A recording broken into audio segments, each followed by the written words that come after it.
Hey y'all, it's Andrea here at VW Family Farm. We are about to head out and get some animals fed. We have, I think, survived this latest ice storm.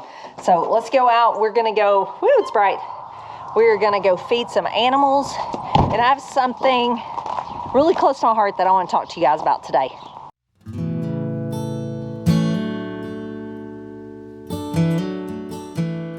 So there was no pretty snow this time. I'm trying to be careful so I don't bust it out here, break a tailbone or something.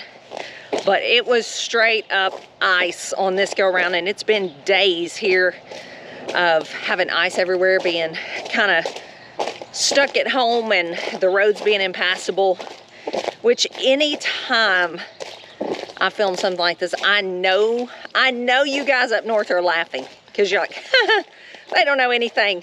And I would be too, believe me. But we're just not, even our road departments and things are not equipped for it. I know I say that and some people are like, get equipped then. But really, we're just not, we don't get these things enough to really be set up for it. And things just start breaking. Power poles start breaking, power lines. Even our electric fences build up ice on them. We had to spend time yesterday getting that off so they would not be dragged down to the ground. It's just a mess. But I think we've made it. It's like 33 today, so it's starting to melt. The Berkshires are back there talking to you guys. But I'm about to get on the tractor because now comes the messiness, the mud. We cannot drive basically anywhere off of a road or a path, or we will get stuck. So Lane is going to, he's home from college because of the weather. He is gonna go get the hay with the truck, stay on the path, and then I'm gonna roll it out with the tractor and just hope we don't get stuck.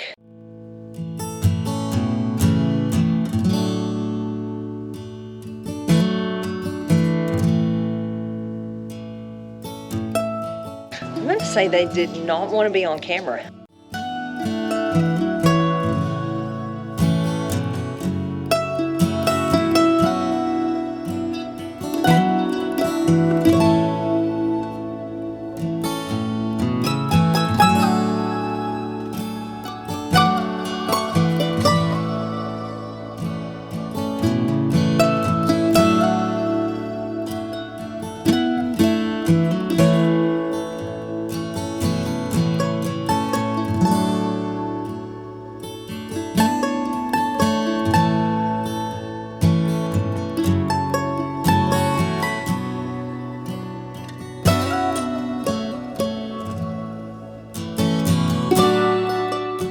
So I want to talk to you guys for a few minutes. I'm out here on the tractor waiting on Lane to get back with the truck. He's bringing some hay so I can roll it out. We're in a muddy mess around here now. We have to be very careful and use the tractor where it might even be a little soft, or else we completely sink. That's the second phase of snow and ice here in the south. But I want to talk to you guys for just a few minutes. It's just something that I've been thinking about, and it's been going on in my personal life for a while now. And that is sustainable habits and sustainable things to improve your life. So here we are, the beginning of February, and I know you probably, like us here, you made some, if you didn't call them New Year's resolutions, you made some things that you knew, hey, in 2023, I really want to try and make these things happen. I'm serious about these things. Whether you called them a resolution or not, that just seems to come with the new year.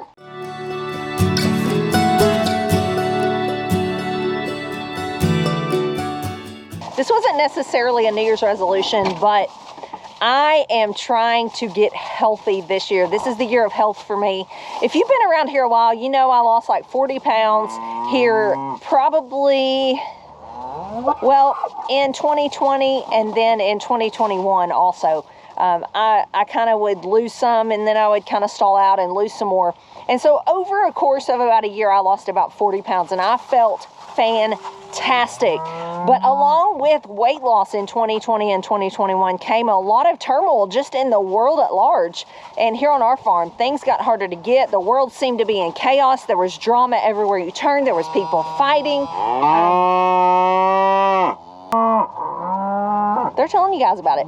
There was problems even on farms that came along with the pandemic and things like that, and things just went crazy. And I think it took a toll on a lot of our physical, mental, and emotional health.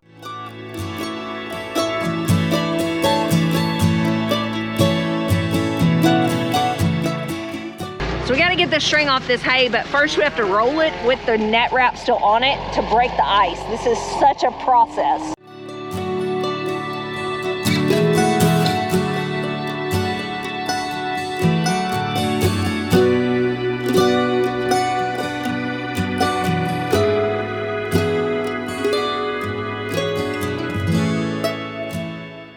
Some things are a struggle, but we just gotta keep pushing through. Good job. You want to try getting off the road a bit and see if you can roll it? Okay.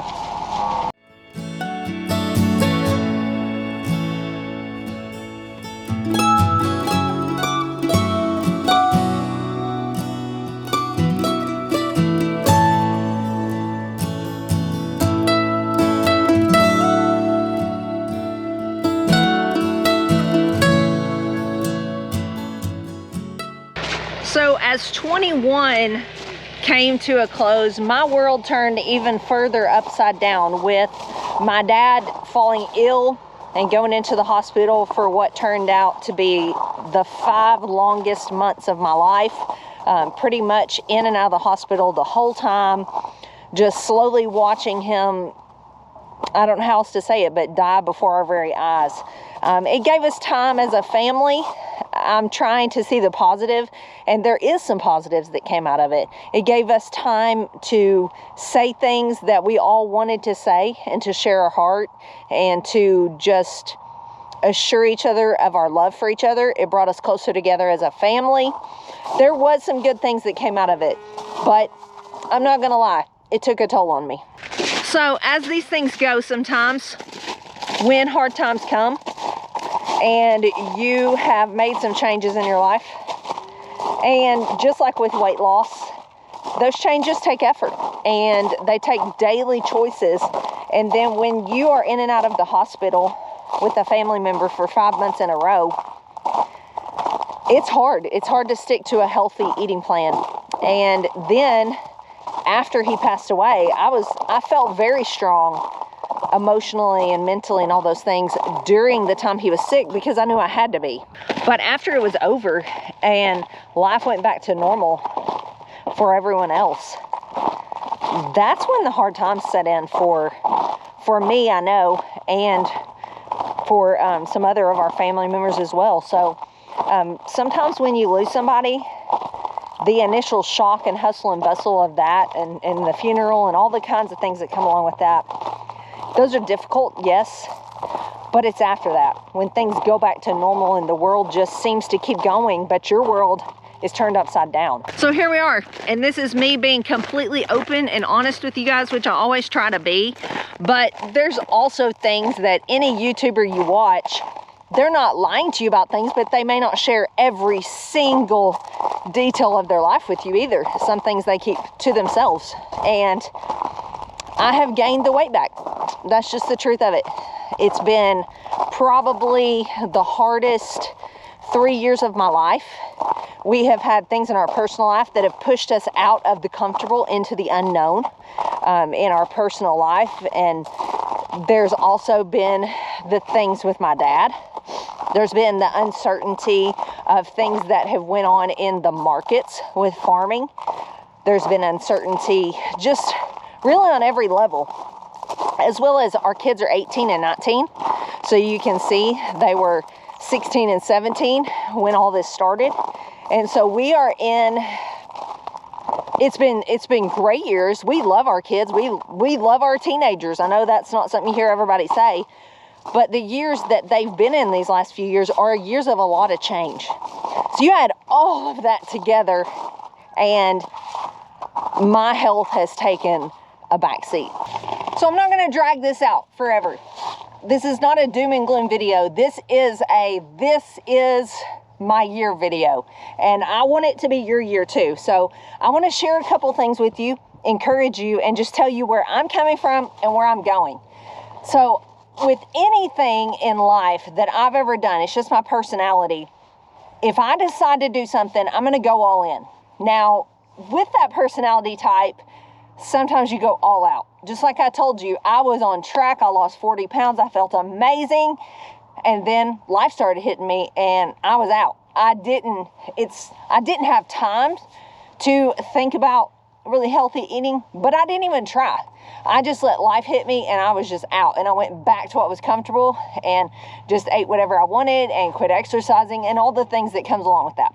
So here we are and we're starting over. But you know what? If you're still alive, you still have time to start over. So this is for you guys too. Start over with me today. I don't care if it's weight loss.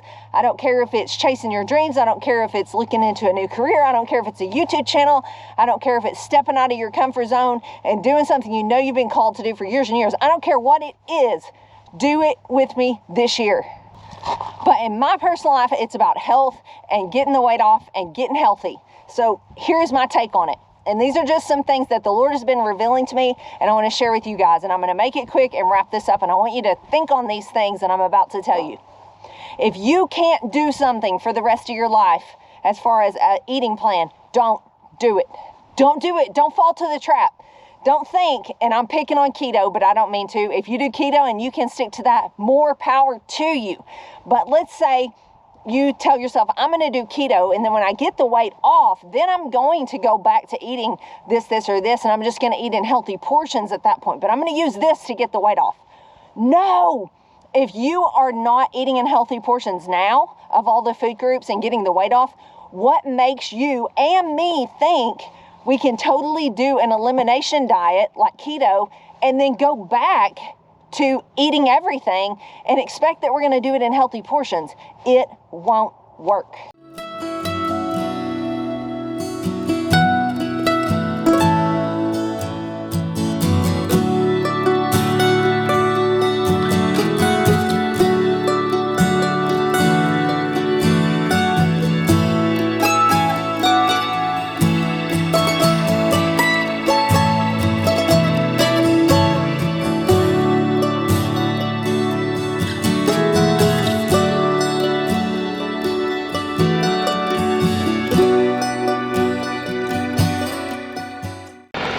So that is point number one. Don't start something that you can't sustain long term, preferably for the rest of your life. I know when we all start something, whether it's weight loss, whether it's, making it on YouTube or climbing the corporate ladder or whatever the case may be, we want instant results. We want to start strong out of the gate and work hard, and we want to see results right away. And while that's normal and that's okay, just realize that long-term success, look at people that are successful at their jobs, or, musicians that are famous and have hit it big. Normally that looks like overnight success to us, but we don't know the years that they have worked to get to where they are. And you can pretty much apply that to anything. There is overnight successes, but they're not as common as you would think. So pick something. If it's getting healthy and you're going to commit to eating, you're having better portion control, eating more real foods and less junk food, and cutting out, sodas or whatever it is that's going to get you to where you want to go. Do those things, but don't feel like you have to be extreme. That's the thing where we fail, is we try to make it too extreme, and it's not something we can stick with. Another thing, and this is pretty much the heart of the message that I've been telling myself lately. When I want to get to a goal, I'm very goal driven. And if you are, you'll relate to this. If not, it may just be something that, when you want to get to a goal, you have to work on becoming more goal oriented. But I have not always been that way, but I have learned over time, if I want to get to point B, I have to figure out the path to get there. And when I really truly want something, not just in talking about it, not just in thinking about it, but I'm ready, and I'm ready to do what it takes to get there, then I will decide what it's going to take to get me there. I'll make a plan and I'll put it on my to-do list. And when I'm serious about it, I will do it. And taking control of your health is the same way. Deciding, am I ready? And then building it into your life. No more of this saying you want to do it and then getting up the next day and just letting go as soon as you get hungry and eating chips. It's just like that. When you set goals, you set them knowing this is it. I'm doing this. I'm not going back. No more emotional responses. No more waiting until I get hungry and then deciding, do I really want to do this or not? No, we've decided and we're pressing on. It's on our list now. It's in our agenda and we are doing the steps it takes to get there. Another thing, we have made too many foods good and bad. And when we think we do bad, then we think we failed and we give ourselves a reason to quit. I want to challenge that and I want to say, you know what? If it is your birthday, eat a piece of cake. Don't eat the whole cake or half the cake. Don't eat cake for days and days and days, but let yourself eat a piece of cake without making yourself feel so bad about it and feel like you fell off the wagon and you've got to start over.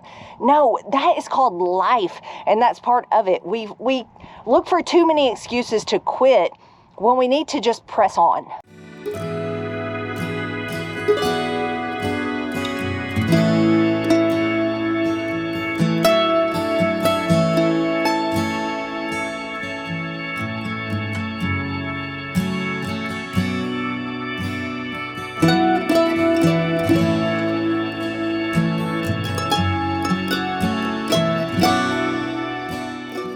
And we are finished feeding animals for today.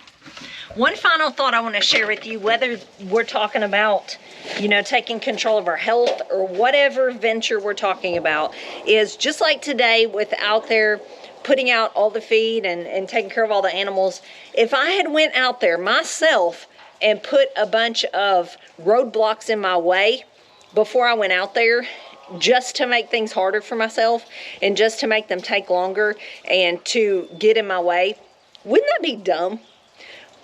But one thing I want to tell you that I'm telling myself, in life, in health and weight loss, in business, in anything that we want to accomplish, we have to stop self-sabotaging. Just like putting stuff in my way would have been crazy, we self-sabotage all the time. We give up too easy, or we don't make things a priority, or we speak negative thoughts and negative words into our life. Do you know how much power there is in your words? How much power there is in the tongue? More than you know. There's many verses in the Bible that talk about the power of the tongue. And that is because there is power. Once you speak something out, there's power in those words. So you have to quit speaking negatively over your life and over the lives of others and over your, business ventures and everything in your life. You need to speak positive. You need to think positive. And this is the year we need to decide that we are worth it and we're worth working on. We're worth taking the time and making our hopes and dreams happen. We live like we get a do-over. Like if we one day decide, hey, I really, really wish I hadn't done that, or really wish I could go back and undo all that damage I did to my body by doing this or that or the other. But you know what? That's not the truth. If you keep going, self-sabotaging, one of these days I'm afraid we all are going to wake up and think, why did I not take better care of myself when I had the chance? Now I have this irreversible condition, or whatever the case may be. Or now I've ran out of time to make this dream come true or that dream. Quit self-sabotaging. You are worth it. And we just need to believe that we can do it. That's part of it, is believing. There's so much power in believing. I'm going to leave you guys with that. I'm heading in to get dried off and warm. And I'll see you guys on the next one. Thanks for watching, and God bless.